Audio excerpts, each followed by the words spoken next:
लोकांतिक देव वे किसी और कल्याणक में नहीं आते, गर्भ कल्याणक में नहीं, जन्म में नहीं, ज्ञान कल्याणक में नहीं, मोक्ष कल्याणक में नहीं, केवल सिर्फ और सिर्फ आते हैं तो वैराग की संस्तुति करने के लिए दीक्षा कल्याणक के पूर्व आते हैं। महानुभाव, दीक्षा कल्याण विशिष्ट है, इसे लोकांतिक देव केवल तीर्थंकर के वैराग के समय संबोधन करने के लिए आते हैं और वे इस मध्यलोक में कभी भी नहीं आते, सामान्य केवली के संबोधन के लिए भी नहीं। महानुभाव, तो आज का दीक्षा कल्याणक का पर्व, दीक्षा कल्याणक कहो, तप कल्याणक कहो, संवर तत्व कहो, निर्जरा तत्व कहो, मोक्ष का सहचर कहो, मोक्ष का कारण कहो, ये दीक्षा कल्याणक भवक्षेद करने वाला कुलाड़ा है। दीक्षा कल्याणक देखना, दीक्षा लेना, दीक्षा देना, दीक्षा की निरोध न करना, ये सभी निसंदेह कल्याण के निमित्त हैं। महानुभाव, आज का दिन एक संगम का दिन है।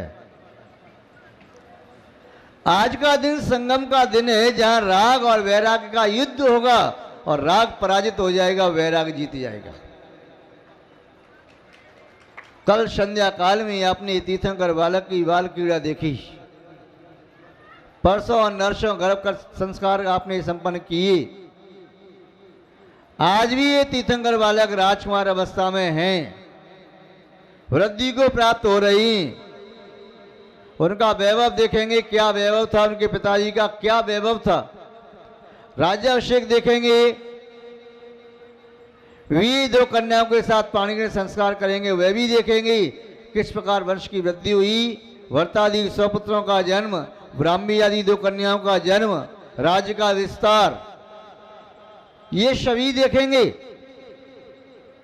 और वे भी देखेंगे कि किस प्रकार अल्प आयु की धारक नीलांजना नाम की अप्सरा की मृत्यु से वे किस प्रकार विरक्ति को प्राप्त होते हैं और वैराग को प्राप्त होकर के दीक्षा ग्रहण कर लेते हैं। उन्हें राग बांध नहीं पाया,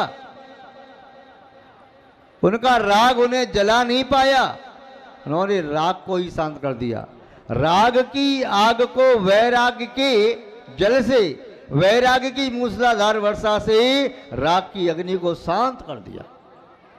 राग घुटने टेक गया, उनके सामने पराजित हो गया और ऐसा काला मुंह करके गया, कह करके गया कि बस दोबारा आपके जीवन में मैं अब आऊंगा नहीं।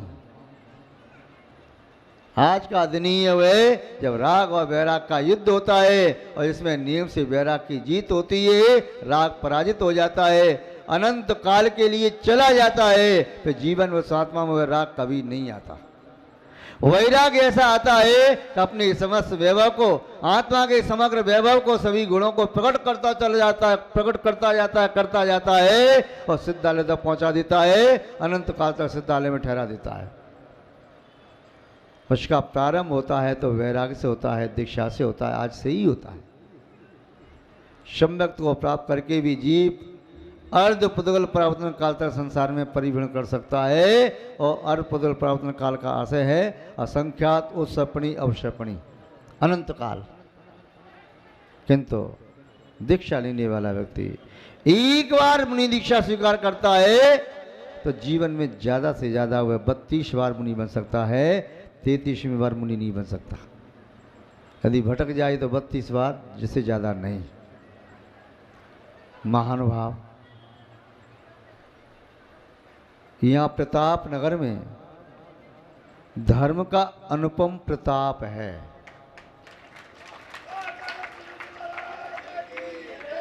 ऐसा लग रहा है ये नगर आज प्रताप नगर नहीं, धर्म नगर बन गया हो। ये धर्म नगरी बन चुकी है, जहां पर 24 तीर्थंकरों के जन्म कल्याण मनाए जा रहे, गर्भ कल्याण मनाए जा रहे और दीक्षा कल्याण भी मनाया जाएगा, ज्ञान कल्याण के भी और मोक्ष कल्याण के भी। ये भूमि भी पावन हो गई। व्यक्ति की तरह से भूमि का भी पुण्य पाप का उदय होता है। जिस भूमि पर तीर्थंकर के कल्याण होना संभव है वहीं होंगे, ऐसे निमित्त बन जाएंगे कि उस स्थान पर जिसका पुण्य कम है तो हो ही नहीं पाएगा। जैसे आप पात्रों का देख रहे थे, कई संभावित पात्रों के नाम आए, किंतु जिसे अवसर प्राप्त हुआ, जिसका पुण्य तीव्रता से उदय में आ गया, वही उत्तम पात्र बन पाया, और जिसका थोड़ा सा पुण्य कम रह गया तो वह रह गया। ऐसे ही भूमि का भी कई बार चयन करते हैं, ये भूमि फाइनल की, ये फाइनल की, वो फाइनल की, अंत तो गत्वा इस भूमि का ही पुण्य का उदय था, इसलिए यहीं पर पंचकर्म प्रतिष्ठा संपन्न होने का अवसर प्राप्त होगा। महानुभाव, श्रोता का, दर्शक का, उपासक का, अनुमोदक का भी पुण्य होता है। यहां बैठी माता बहनें और पुरुषों में हम मानते हैं इनका पुण्य इसलिए बैठ गई, अन्यथा पुण्य का उदय नहीं होता तो किसी के सूतक हो जाता, किसी के पातक होता, किसी का सिर दर्द करता, किसी को शादी विवाह जाने का काम पड़ जाता, कोई बाहर चला जाता, कोई कहीं चला जाता, किंतु पुण्य का उदय जब था, इसलिए सभी विघ्न बाधा दूर हो गई और भगवान के पंच कल्याणक में सम्मिलित होने का आपको उत्तम अवसर प्राप्त हो गया।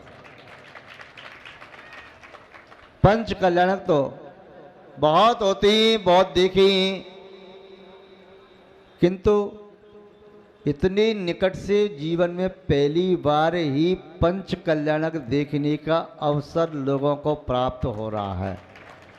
ये चर्चा है कि पंच कल्याण दूर से तो देखे थे, किंतु इतनी समीप से जीवन में पहली बार देखने का मौका मिला है, और जो आनंद इस पंच कल्याणक में आया है वह आनंद आज तक कभी हमें नहीं आया। क्यों? क्योंकि इस पंच कल्याणक के हम मुख्य पात्र हैं, अन्य पंच कल्याण के मुख्य पात्र हम नहीं थे। जिस रामलीला का राम मैं बन जाऊं, उस रामलीला में सबसे ज्यादा आनंद आता है। कोई और बन जाएगा तो कैसे आएगा वह आनंद? इस प्रतिष्ठा को जब हम संपन्न करा रहे हैं तो सबसे ज्यादा आनंद आ रहा है, कोई और कराएगा तो आनंद हमें कैसे आ सकता है?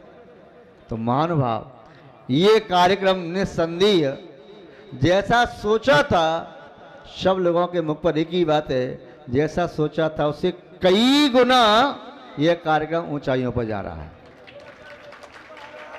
दिन के 12-1 बजे पांडु शिला पर यदि 1000-2000 व्यक्ति पहुंच सकते हैं या इससे भी ज्यादा पहुंच सकते हैं तो वास्तव में आश्चर्य की बात है।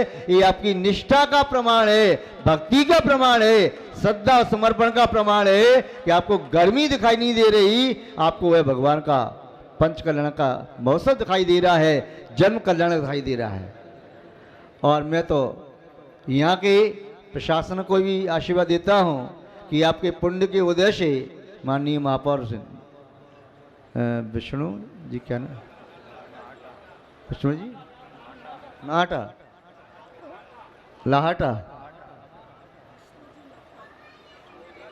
लाहटा, हाँ ठीक, अल्प समय में ये आसपास का रोड इतना ऐसा कर दिया सेट कि वास्तव में एक चमत्कार जैसा दिखा दिया हो।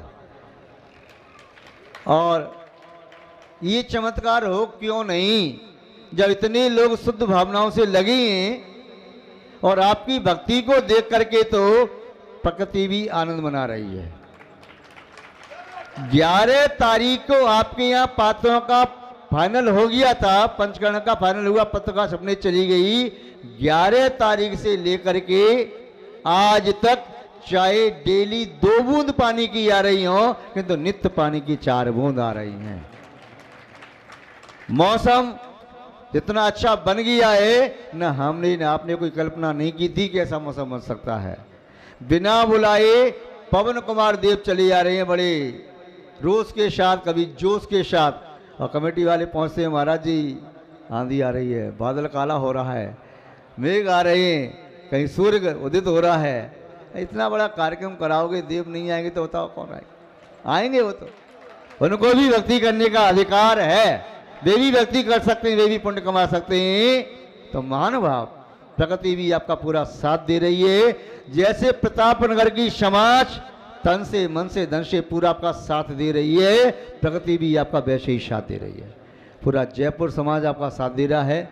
महानुभाव, मैं उन व्यक्तियों के पुण्य की भी सराहना करता हूं जो पुण्य कार्य की अनुमोदना करने में भी समर्थ हो जाते हैं।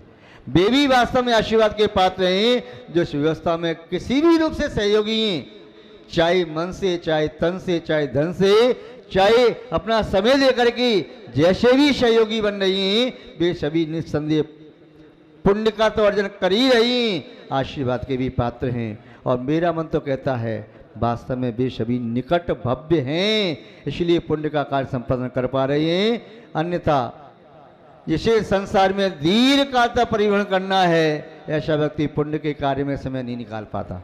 उसके लिए संसार के सभी कार्य करने का समय तो है, किंतु भगवान के पंच कल्याण संपन्न करने का समय नहीं है।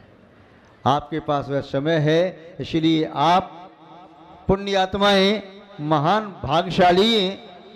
कल जन्म कल्याणक मनाया और आप लोगों ने भावना भाई होगी, जैसे तीर्थंकर भगवान का जन्म कल्याण कल मनाया गया, ऐसे आप लोगों के भी जन्म कल्याण मनाए जाएं, सबके कल्याणक मनाए जाएं, सब आप कल्याण को प्राप्त हों।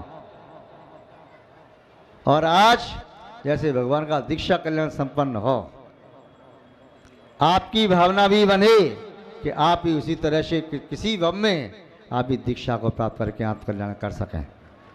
महानुभाव, आप सबको ज्ञात है इस समय हम यहाँ पर नहीं होते, हमारे कार्यक्रम तो दिल्ली की पहले से संभावित थे। बॉलखेड़ा से दिल्ली में ही जाना था और इस समय हम आज यहाँ हैं। संभावना ये थी इस समय हम देहरादून में होते। महानुभाव, किंतु पद्मपुरा की कमेटी पूज्य गुरुदेव के पास पहुंची, उन्होंने कहा कि वहाँ जाना आवश्यक है, हीरे जयंती का कार्यक्रम है।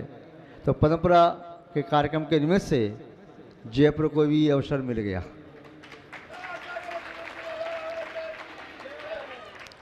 यहाँ पर पद्मपुरा कमेटी के माननीय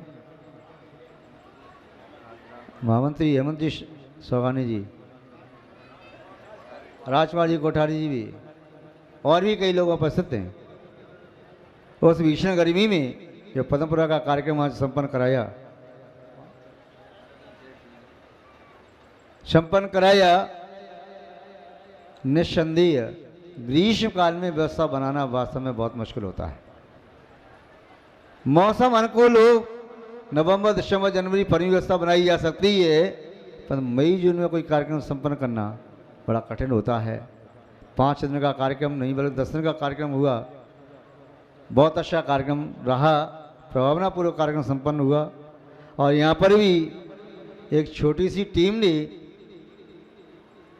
यूँ कहें लगभग 6 महीने के बच्चों ने, 6 महीने हो गए क्या हैं, महानगर की संस्था चुनी थी, 6 महीने हो गए, नवंबर लास्ट में चुनी थी ना, दिसंबर में, और दिसंबर से अभी जनवरी, फरवरी, मार्च, अप्रैल, मई, 6 महीने मान लो।